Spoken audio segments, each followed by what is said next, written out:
creating champions and transforming communities. Over to you, Chetan.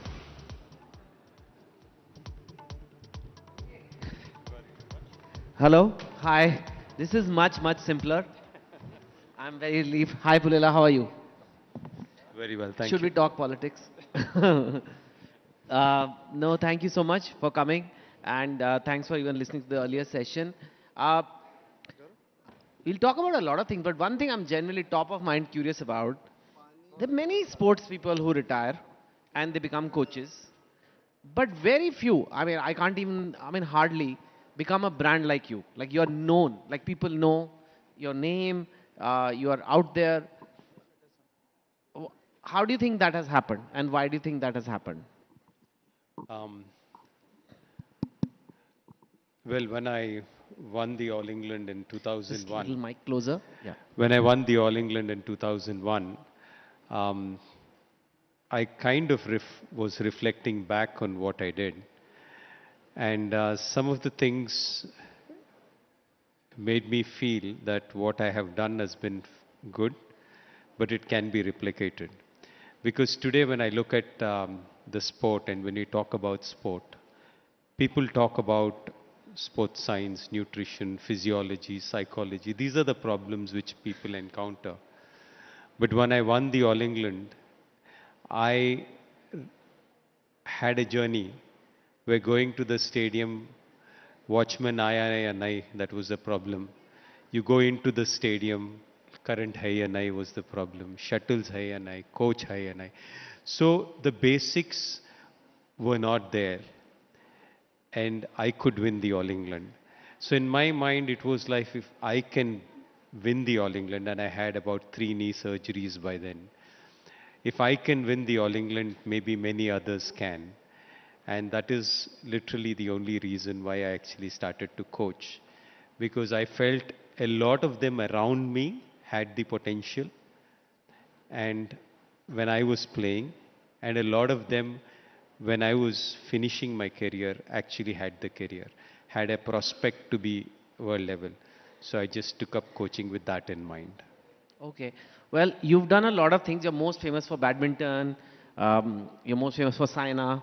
But we know that you've done a lot of things. Firstly, it's not just badminton, and it's not just the Olympics. It's Paralympics.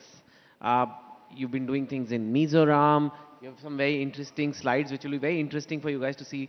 You've been spotting talent, moving to other sports. What are you most proud of? And if you could just tell us things that are keeping you passionate these days, because the Olympics are over now. Well, I think it's a whole journey. For me, sport has been everything in my life. But for me, Olympics is not everything of sport. The way sport transforms lives is important. Many people look at sport and say many things, but many of them only look at the shine of sport. The reality of sport is kind of left off. To get a grassroots level picture, I remember I have my um, friend coach Ramesh sir also here.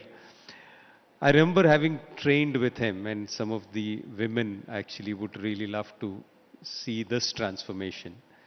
Because I remember training, going to training, and some of the girls were actually missing in training for a few days. And I asked them what went wrong.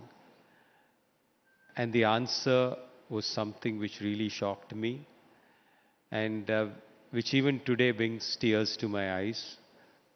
Because the answer was they can't afford napkins, so they can't come few days in a month.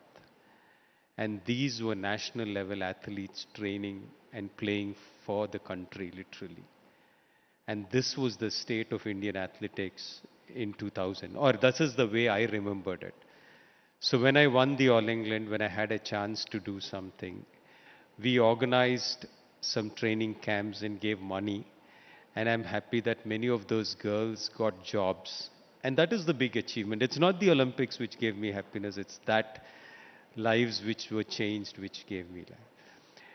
Back in the day, in 2016, when a company called Maitra, Vikram and Ravi Kailash, they came up to me and asked for me to come to their office to give a lecture. I said, why should I come? And I would rather not come and help something else, do something else, because it's not worth it.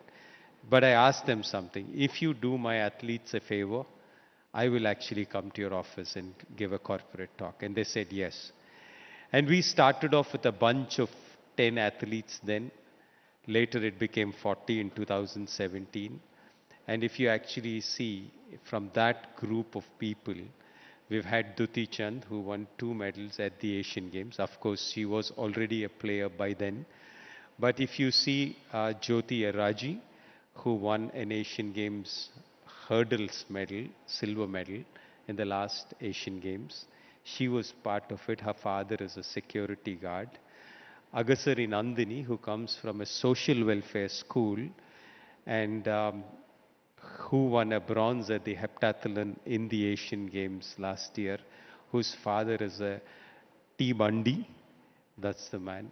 This girl, Deepti Jewanji, who won the Paralympic gold, Paralympic bronze this time around. Her father was a laborer in Warangal. She was part of that group.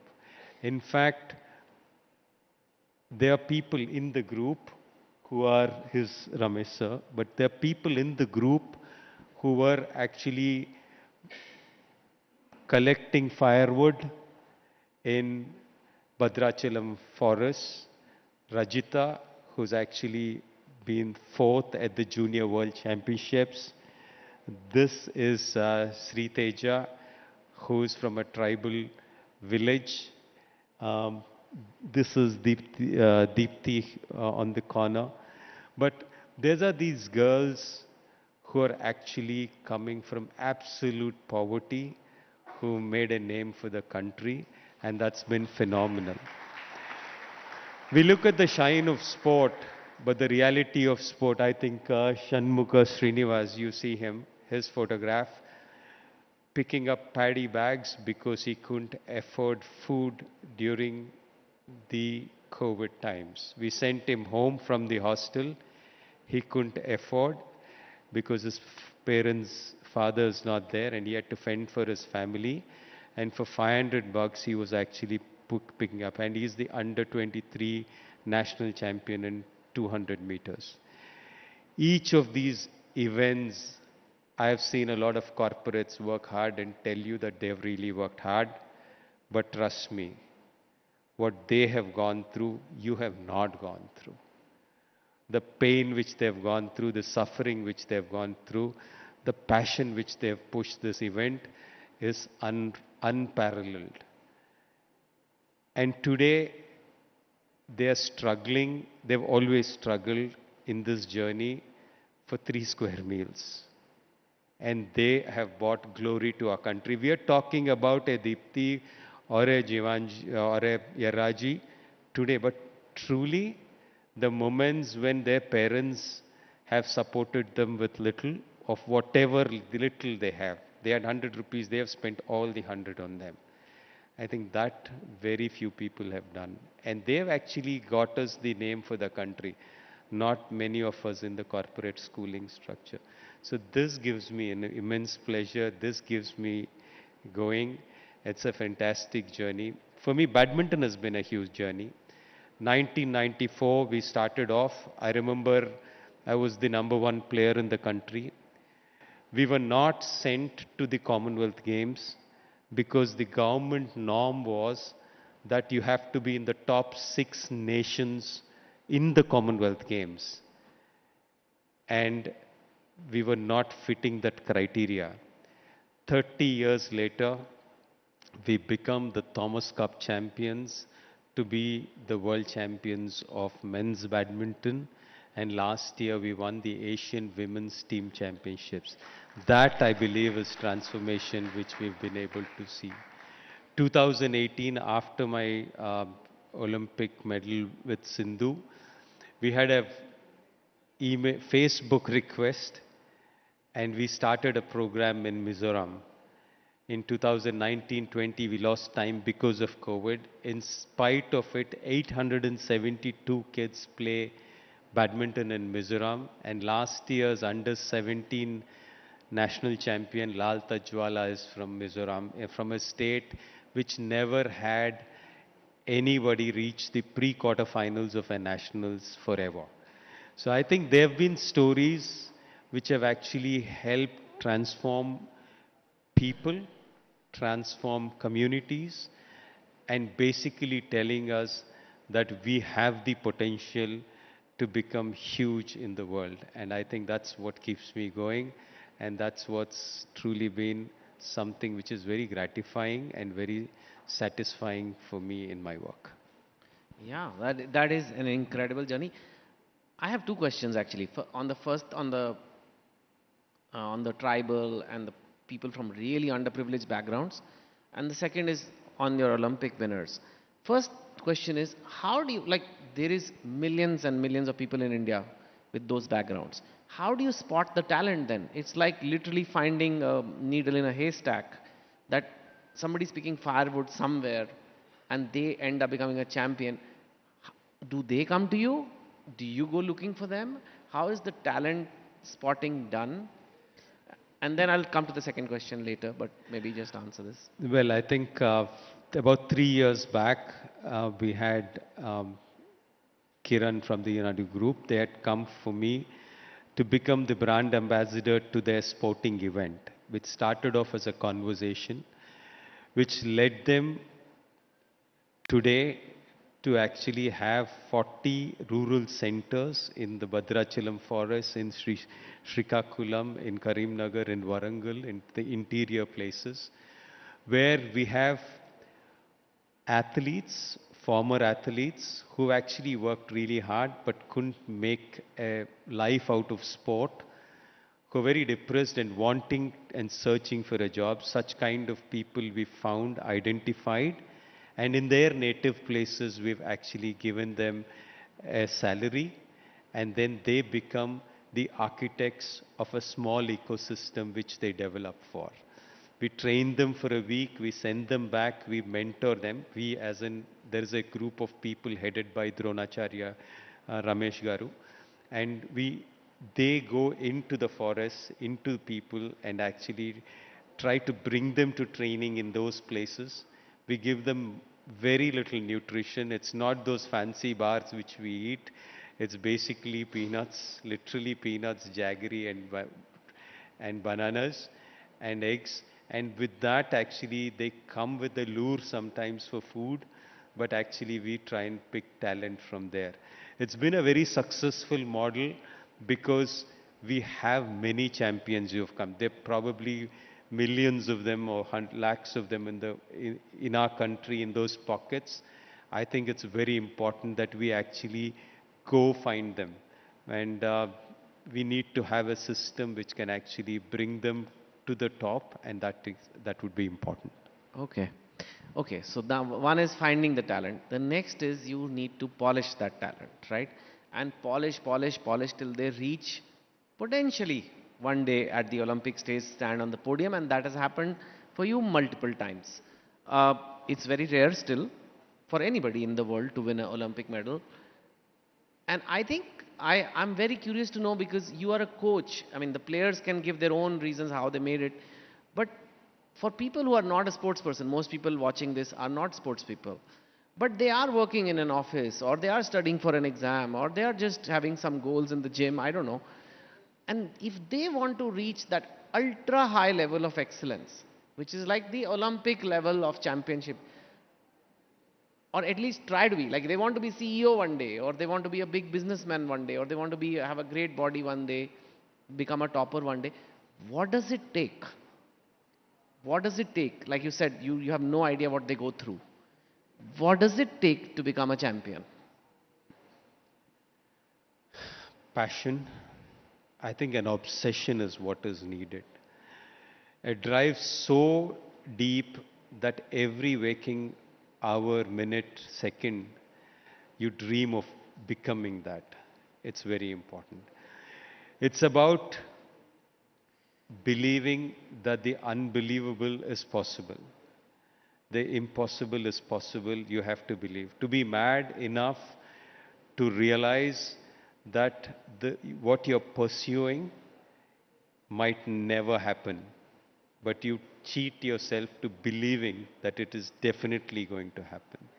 I think that needs a kind of a madness, a kind of an obsession, which is very critical in this journey.